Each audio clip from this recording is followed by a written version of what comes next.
जय जगन्नाथ दर्शक बंधु आज मे 1 तारिख शुक्रवार मुझे आसी जाइए आज दिन केतोटी गुरुत्वपूर्ण खबर से भिडियो टी शेष जाए देखु एवं आपण मान भल पाइबा स्वरूप भिडियो को गोटे गोटे लाइक कर दिंतु आथि सहित आम चैनल को जदि नुआ आसी चैनल को सब्सक्राइब कर साइड रे बेल आइकन को ऑल रे सेट कर दिंतु जहाँ फल आम प्रत्येक न्यूज आप सर्वप्रथम पाइपर तेज चलतु आज दिन केतोटी गुरुत्वपूर्ण खबर उपर नजर पकाइबा। आज प्रथम खबर है अष्टम वेतन कमिशन को नहीं आसला बड़ अपडेट तेणु सूचना मिली केंद्र सरकारी कर्मचारी एवं शिक्षक मानक आगामी दिन में बड़ धरणर परिवर्तन आसवाक जाउछि। अष्टम वेतन कमिशन लागू हेबा नै चर्चा जोर धरतिबा बेले यह केवल दरमा वृद्धि नुहे बरं कर्मचारी सामाजिक सुरक्षा एवं जीवन शैली रे व्यापक सुधार आनिबाकू लक्ष्य रखिछि। विशेष करी शिक्षक मानक दरमा वृद्धि सह 2 कोटी टंकार बीमा राशि एवं उन्नत स्वच्छ सेवा भली प्रसंग एबे सबुठी अधिक आलोचनार विषय पालटिछि। सरकार निजर कर्मचारी मानकू अधिक आर्थिक सुदृढ़ करबा सह सेमानक परिवार को सुरक्षित रखिबा पई एही नूतन वेतन कमिशन रे अनेक वैप्लविक पदक्षेप नैछंती। परवर्ती खबर राज्य में कालबैशाखी वर्षार प्रभाव तेणु सूचना मिली आगामी 3 दिन मध्य दिनर तापमात्रा 2 और 3 डिग्री सेल्सियस ह्रास पाइब बोली भारतीय पाणीपाग विभाग अर्थात आईएमडी गुरुवार दिन पूर्वानुमान करिछि। पाणीपाग विभाग एप्रिल 30 तारिख एणिकी गतकाली मयूरभंज बालेश्वर गजपति एवं रायगड़ा जिलार गोटे किबा 2टी स्थान में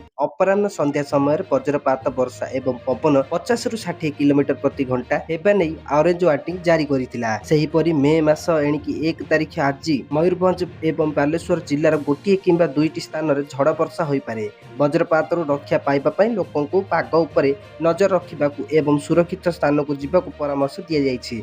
फसल अमल न्यायिक भाव में नियंत्रित हो पारे एवं चाषी मानकू पनीपरिबा एवं फसल को कुआपत्थर दाउरू रक्षा करिबा पई विभाग पक्षर परामर्श दिया जायछि। परवर्ती खबर जिला स्तरीय अधिकारी कार्य समीक्षा तेणु सूचना मिली ओडिशा माइनिंग कॉर्पोरेशन एवं इस्तीफा और खनि विभाग परिचालन निर्देशक तथा बरगड़ जिला नोडाल अधिकारी सिद्धांशु मोहन सामल गुरुवार दिन 2 दिनिया बरगड़ जिला गस्तर आसी विभिन्न उन्नयनमूलक प्रकल्प कृषि क्षेत्र शिक्षानुष्ठान चिकित्सालय आदि परिभ्रमण करने सह समस्त जिला स्तरीय अधिकारी कार्य समीक्षा करिसेंती तथा ग्रस्तर प्रथम दिन में से बोड़भागा जनता हाईस्कूल ठारे विकसित गाँ विकसित ओडिशा योजना अधीन चलीथिबा एक प्रकल्पर परिदर्शन सह चकुली और सारंडा अंचल परिभ्रमण करी धनंजय महापात्रଙ୍କ मध्यम इंटीग्रेटेड फार्मिंग सिस्टम यूनिट की परिदर्शन करिबा परे आतबीर ब्लॉक अंतर्गत भालुपाली ग्रामर रंजन कुमार प्रधान को पालन यूनिट परिदर्शन करथिले। परवर्ती खबर केबे प्रकाश पाइबा मैट्रिक रिजल्ट तेणु सूचना मिली आसंता मे मास 2 तारिख एणिकी आसंता काली प्रकाश पाइबा मैट्रिक रिजल्ट बीएसई पक्षरु प्रेस रिलीज जरिया सूचना दिया जायछि। अपराह्न 4टारे बाहरिबो फलाफल स्टेट ओपन स्कूल एवं मध्यमा फलाफल मध्य बाहरिबो। तेबे पूर्व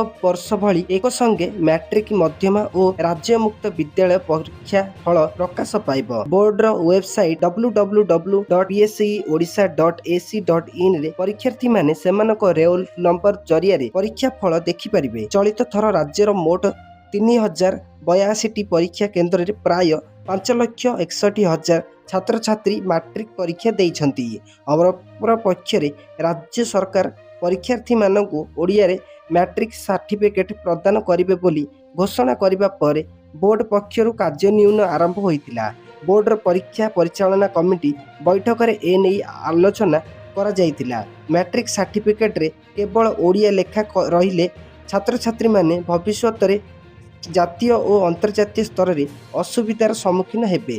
तेणु उक्त दिग को विचार करी सर्टिफिकेट रे उभय ओडिया और इंग्राजी भाषा रखिबा निमंते स्थिर होइतिबा जणा पड़िछि।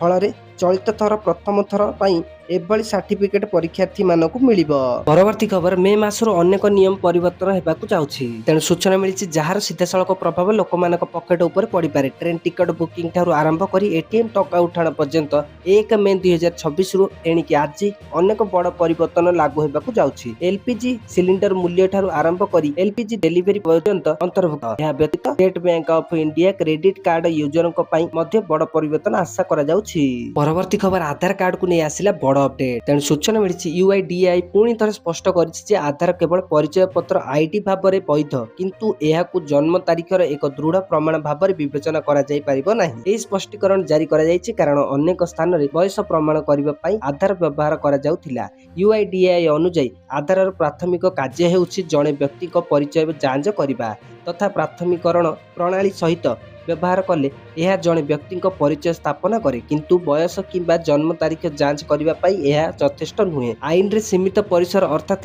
UIDAI ସ୍ପଷ୍ଟୀକରଣ ଯେ ଆଧାର ଆକ୍ଟ 2016 ଆଧାରକୁ ପରିଚୟର ପ୍ରମାଣ ଭାବରେ ମାନ୍ୟତା ଦେଇଥାଏ, କିନ୍ତୁ ଏହା ଜନ୍ମ ତାରିଖର ପ୍ରମାଣ ପ୍ରଦାନ କରେ ନାହିଁ।